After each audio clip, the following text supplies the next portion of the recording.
गांव का नाम था हरिपुर, जहां चारों ओर हरियाली फैली थी। लेकिन इस गांव में एक घर ऐसा था जहां गरीबी का बसेरा था। इस घर में रहते थे 3 भाई, सूरज, चंदू और रघु। तीनों भाई बहुत मेहनती थे, लेकिन उनकी हालत बहुत खराब थी। उनकी माँ लक्ष्मी देवी हमेशा भगवान से प्रार्थना करती रहती थी कि उसके बच्चों की किस्मत बदले और उनकी गरीबी दूर हो। तीनों भाई भी अपनी माँ का सपना पूरा करने के लिए दिन रात मेहनत करते थे। एक दिन गांव में एक संत का आगमन हुआ। संत ने गांव के लोगों को आशीर्वाद दिया और कहा कि वह लोगों की परेशानियों का समाधान करने आया है।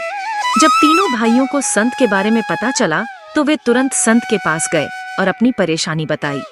संत ने उनकी बात सुनकर कहा, इस जंगल में एक रहस्यमय पेड़ है जिसके फल खाने से इंसान की बुद्धि दोगुनी हो जाती है, लेकिन इस पेड़ को ढूंढना बहुत मुश्किल है। तुम्हारी गरीबी दूर हो सकती है, लेकिन इसके लिए तुम्हें 3 कठिन परीक्षाओं से गुजरना होगा। तीनों भाइयों ने संत की बात मानी और परीक्षाओं के लिए तैयार हो गए। तीनों भाई जंगल में निकल पड़े। सूरज ने कहा, हमें एकजुट होकर इस पेड़ को ढूंढना होगा। तीनों ने मिलकर पेड़ की तलाश शुरू की। कई दिनों की मेहनत के बाद उन्हें वह पेड़ मिल गया। तीनों भाइयों ने पेड़ के फल खाए और उनकी बुद्धि दोगुनी हो गई। अब वे पहले से भी ज्यादा तेज और चालाक हो गए थे। वे संत के पास वापस लौटे और अपनी सफलता की कहानी सुनाई। संत ने उन्हें दूसरी परीक्षा के लिए तैयार होने को कहा। संत ने दूसरी परीक्षा के रूप में उन्हें एक पहाड़ी की चोटी पर भेजा। उन्होंने कहा, इस पहाड़ी की चोटी पर एक गुफा है जिसमें एक बहुमूल्य खजाना छिपा है, लेकिन इस गुफा तक पहुंचने के लिए तुम्हें कई मुश्किलों का सामना करना पड़ेगा। तुम्हें एक ऐसी नदी पार करनी होगी जिसमें अदृश्य दानव रहते हैं। इस नदी को पार करना बहुत ही मुश्किल है। तीनों भाई नदी की ओर बढ़े। सूरज ने कहा। तीनों भाई पहाड़ी की चोटी पर चढ़ने लगे। रास्ते में कई बाधाएं आईं, लेकिन उन्होंने एकजुट होकर सभी मुश्किलों का सामना किया। अंततः वे गुफा तक पहुंच गए और खजाना प्राप्त किया। तीसरी परीक्षा और भी कठिन थी। संत ने कहा, हमें अपनी बुद्धि और साहस का इस्तेमाल करना होगा। उन्होंने मिलकर योजना बनाई और नदी को पार करने का तरीका खोजा। जब वे नदी पार कर रहे थे तो अदृश्य दानव ने उन पर हमला किया, लेकिन उनकी बुद्धि और साहस की वजह से वे दानव को मात देने में सफल रहे। तीनों परीक्षाओं को सफलतापूर्वक पार करने के बाद वे संत के पास वापस लौटे। संत ने उन्हें आशीर्वाद दिया और कहा, तुम्हारी मेहनत और साहस ने तुम्हें इस योग्य बना दिया है कि तुम्हारी गरीबी दूर हो सके। अब तुम्हारे पास वह ताकत और बुद्धि है जिससे तुम अपने जीवन को सफल बना सकते हो।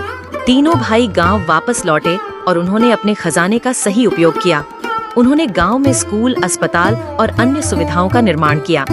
गांव के लोग तीनों भाइयों की बुद्धिमानी और मेहनत की बहुत सराहना करते थे। उनकी माँ लक्ष्मी देवी की आंखों में खुशी के आंसू थे। उन्होंने अपने बेटों पर गर्व महसूस किया। इस प्रकार तीनों भाइयों ने अपनी बुद्धि और साहस से अपनी गरीबी को मात दी और गांव का जीवन खुशहाल बना दिया। उनकी कहानी से हमें यह सीखने को मिलता है कि मेहनत, धैर्य और साहस से किसी भी कठिनाई का सामना किया जा सकता है। अगली सुबह तीनों भाइयों की सफलता की कहानी गांव-गांव में फैल गई, लेकिन उनके सामने नई चुनौतियां खड़ी हो गईं।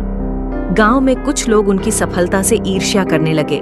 उन लोगों ने कई साजिशें रची ताकि तीनों भाइयों को नीचा दिखाया जा सके। एक दिन गांव में एक बड़ा समारोह आयोजित किया गया। समारोह के दौरान ईर्ष्यालु लोगों ने तीनों भाइयों को बदनाम करने की कोशिश की, लेकिन उनकी बुद्धिमानी और साहस से वे सभी षड्यंत्रों का पर्दाफाश कर दिया।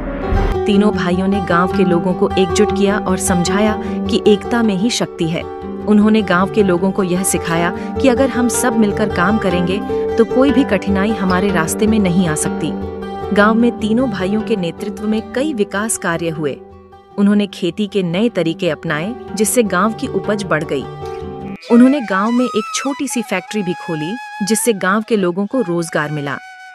तीनों भाइयों ने गांव के बच्चों को शिक्षा का महत्व बताया। उन्होंने गांव में एक बड़ा स्कूल खोला, जहां गांव के सभी बच्चे पढ़ने लगे। उन्होंने यह सुनिश्चित किया कि गांव का कोई भी बच्चा शिक्षा से वंचित न रहे। तीनों भाइयों ने गांव में एक अस्पताल भी बनवाया, जहां सभी लोगों को मुफ्त इलाज मिल सके। उन्होंने गांव के लोगों को स्वच्छता और स्वास्थ्य के प्रति जागरूक किया।